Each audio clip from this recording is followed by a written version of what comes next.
Ready start.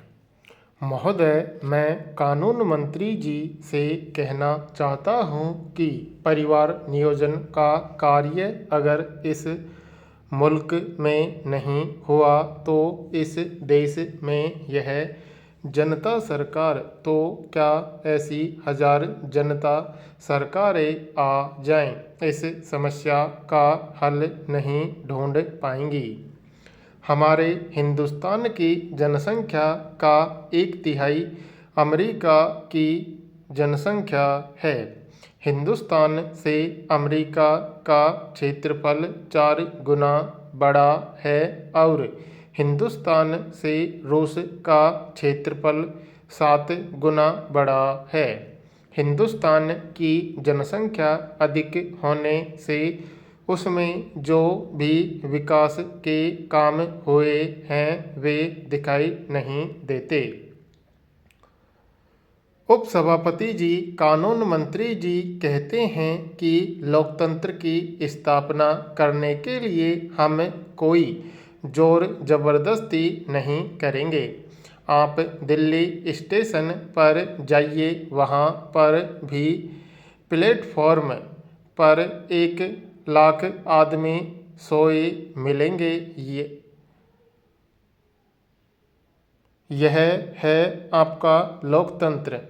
आप रेलों में द्वितीय श्रेणी के डिब्बों को देखें तो लगेगा कि जैसे आदमियों की एक बाढ़ सी आ गई है।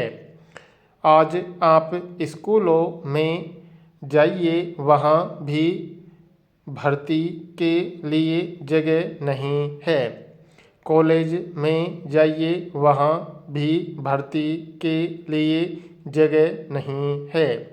नौकरियों के लिए इस मुल्क के अंदर 10 करोड़ बेकार फैले हुए हैं।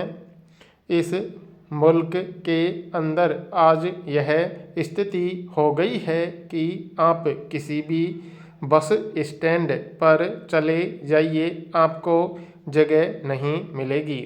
बसों में कोई जगह नहीं है, रेलों में जगह नहीं है। प्लेटफार्मों पर लोगों को सोने के लिए जगह नहीं मिलती है। दिल्ली और लखनऊ जैसे बड़े शहरों में रहने के लिए मकानों की महान समस्या पैदा हो गई है। लाखों लोग कलकत्ता के फुटपाथों पर सोए रहते हैं।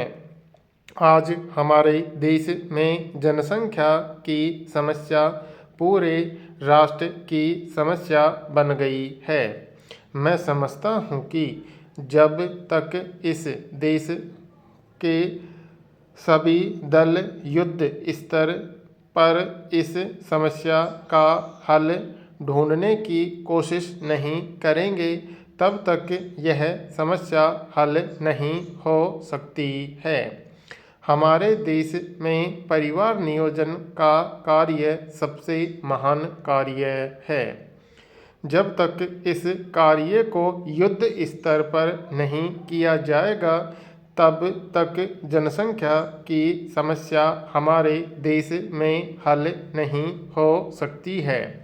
यह बात मेरी समझ में नहीं आती है।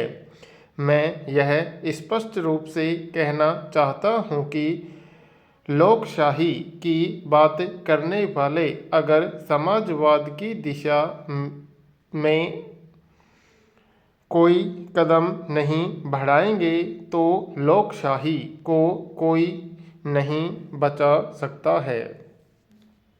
आदरणीय उपसभापति महोदय, जनता पार्टी की सरकार जब से सत्ता में आई है तब से इन्होंने न तो रेडियो के माध्यम से जनसंख्या पर नियंत्रण करने के लिए कोई प्रचार किया है और न ही परिवार नियोजन से क्या लाभ है उसके संबंध में रेडियो पर या अखबारों में कोई प्रचार किया है। आज आवश्यकता इस बात की है कि जनता को परिवार नियोजन के बारे में शिक्षित किया जाए। आज अखबारों के अंदर और रेडियो पर इस बात का प्रचार नहीं किया जाता है कि अधिक बच्चे होने से क्या नुकसान होता है और बाल विवाह करने से क्या हानियां होती हैं। जब से जनता पार्टी की सरकार सत्ता में आई है, प्रगति रुक गई है। महोदय, दूसरे जो हमारे टैक्स हैं, जैसे इनकम टैक्स है, सुपर टैक्स है, मृत्यु टैक्स है, वे अच्छी तरह से वसूल नहीं हो पाते हैं। बहुत से पनवान लोग जो इन टैक्सों के देने वाले हैं, वे सरकार को किसी न किसी तरीके से धोखा देकर इन टैक्सों के देने से छूट जाते हैं और सरकार भी उनसे इन टैक्सों को वसूल नहीं कर पाती है।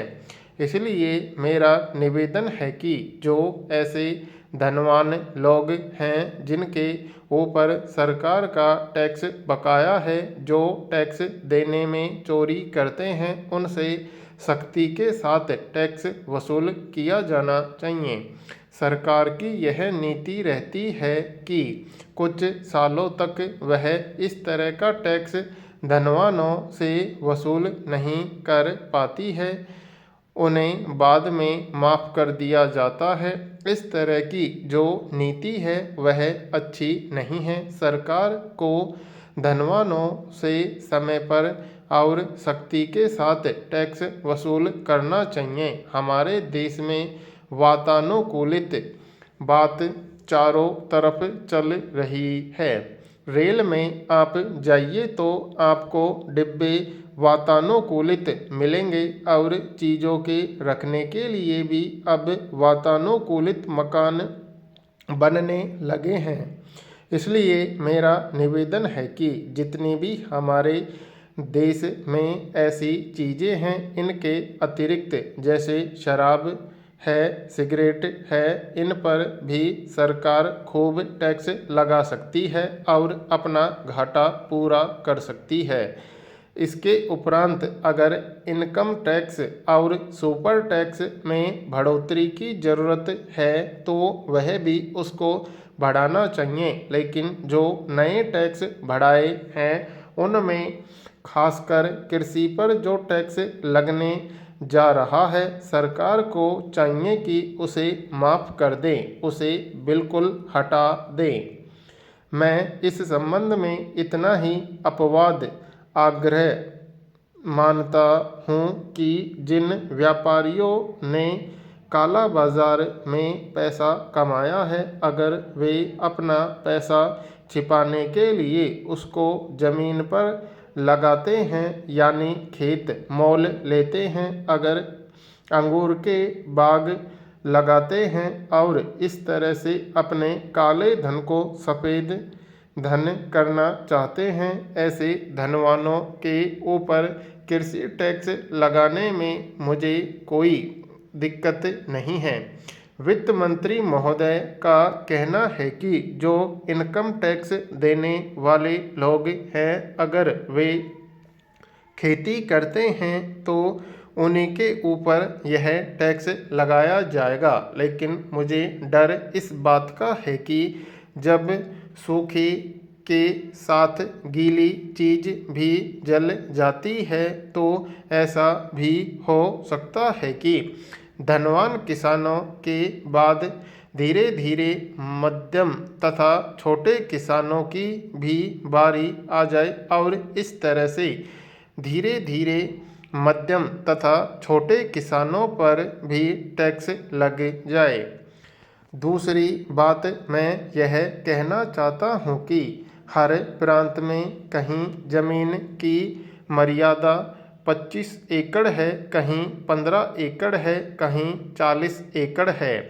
खेती के उत्पादन की क्षमता वार्षिक 800 रुपये की आय मानकर किसानों की इकोनॉमिक होल्डिंग बना दी गई है, उन सब किसानों का भूमि राजस्व सदा के लिए माफ़ कर देना चाहिए, क्योंकि शहरों में जिनके पास खेती नहीं होती।